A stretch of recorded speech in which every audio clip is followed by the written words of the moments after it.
On Monday, personnel from the Charilam Forest Department says a Bolero vehicle with a fake license plate that was carrying illegally smuggled wood. The seizure warrant, estimated for lakh rupees, was made in Nagar, Bishramganj.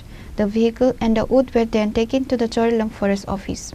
It is known that on Monday afternoon, forest smugglers were illegally transporting the smuggled wood with the intention of smuggling it using a Bolero vehicle with a fake number plate.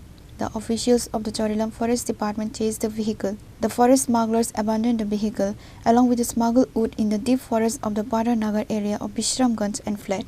Later, the forest personnel recovered the vehicle along with the smuggled wood and took it to the Charilam Forest Department office.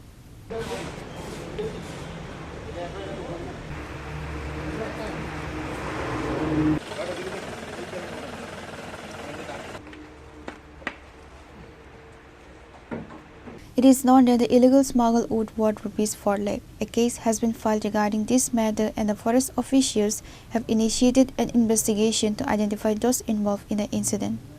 Reported by Jivan from Chini, Khorang.